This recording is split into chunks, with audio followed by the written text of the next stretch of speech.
Really attaching some video. You know, Jerry likes videos, right? Okay. Well, for Thanksgiving, he sent out his Thanksgiving note. He attached 2 videos. One of them was a Thanksgiving video, and the other one was for the first Sunday of Advent, because he wouldn't have a chance to get both of them out separately. And as I watched the Thanksgiving video, and I know you're all totally surprised that I knew which button to click. The Thanksgiving video is really quite simple. Several different frames, and the message is absolutely the simplest message in the world. I give thanks for my vision. I give thanks to hear. I give thanks that I might touch. I give thanks that I can taste. I give thanks that I can smell.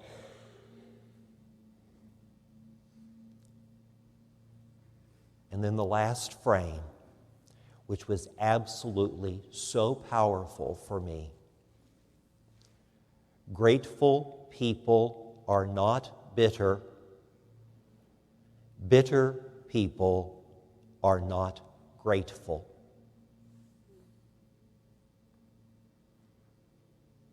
Think about that. Grateful people are not bitter. Bitter people are not grateful.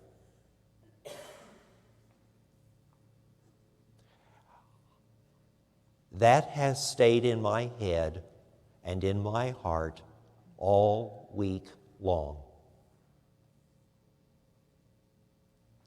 What we've come here to do today as we celebrate Thanksgiving is to celebrate Eucharist and to give thanks, because that's what Eucharist is. It is the Greek word for thanksgiving. We come here to give thanks. Thanks for God's presence in our lives.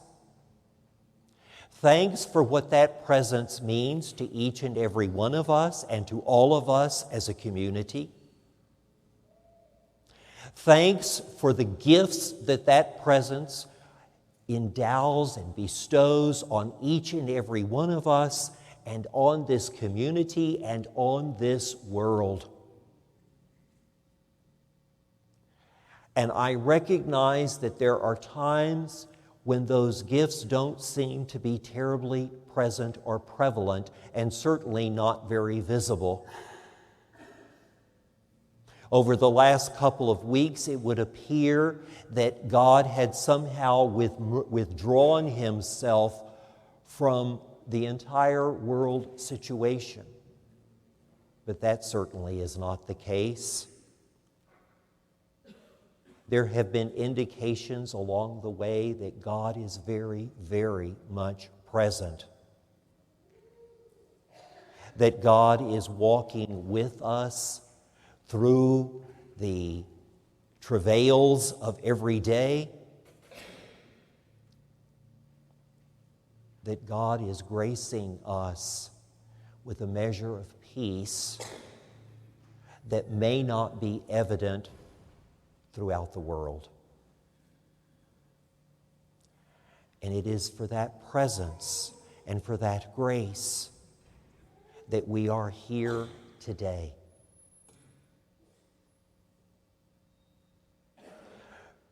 I would like to add to Jerry's video. Grateful people live in the present.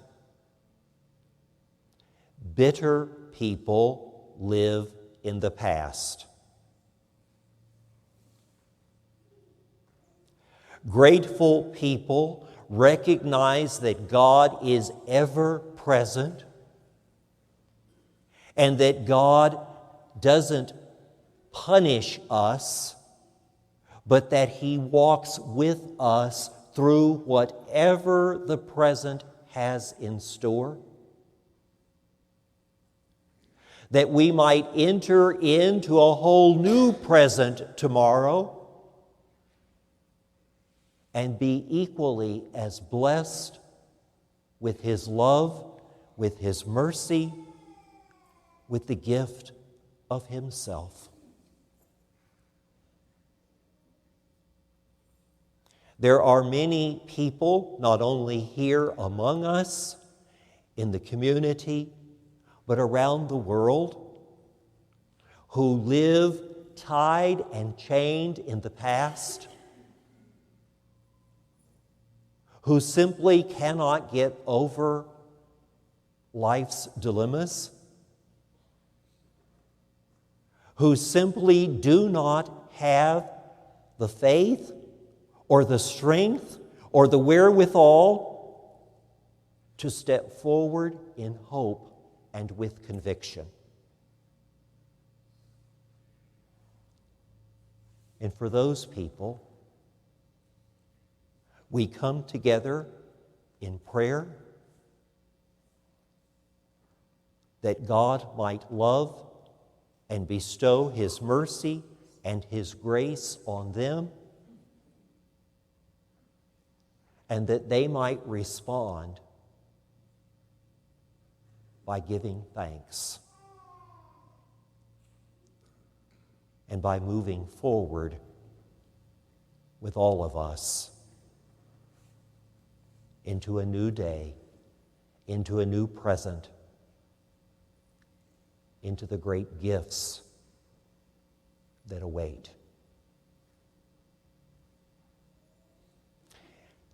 Throughout the years of this country, the presidents have all issued Thanksgiving proclamations. If you, by chance, subscribe to Magnificat, in the November issue of Magnificat for today is the Thanksgiving proclamation that was issued by George Washington, I think in 1789.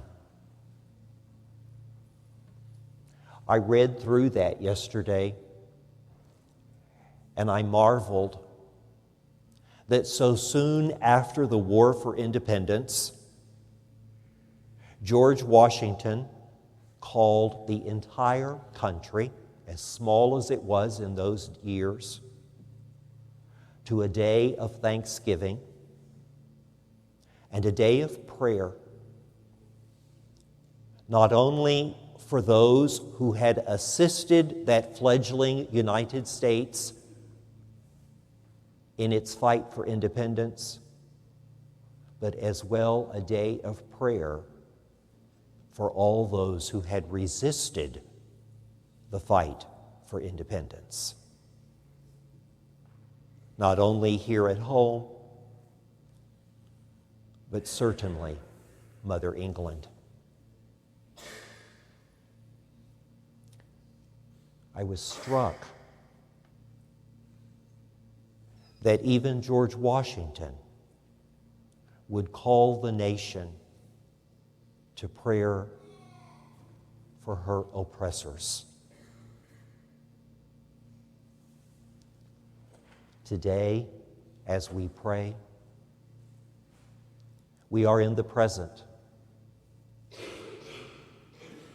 And God, who is always present, is here to continue to bless us, to continue to love us, and to continue to call us forward. Another video clip that you may have seen, and this is on YouTube, and can you believe I'm talking about these things? Me, the technologically disadvantaged, the most technologically disadvantaged person in this parish. You have probably seen this. The French man whose wife was killed in the attacks in Paris, and he's left with his 17-month-old son.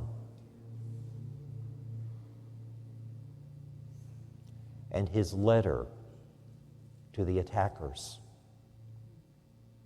I will not give you my hatred. And that beautiful letter goes on to give thanks for all that his wife had given him in their time together. And it goes on in hope and conviction for the life that he and his son will have, because they refuse to be mastered by bitterness and hatred.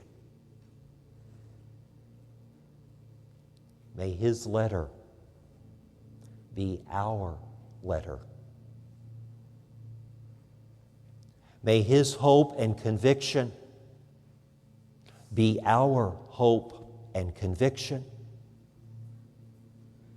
May this day of thanksgiving be a day of family, a day of joy, a day of prayer,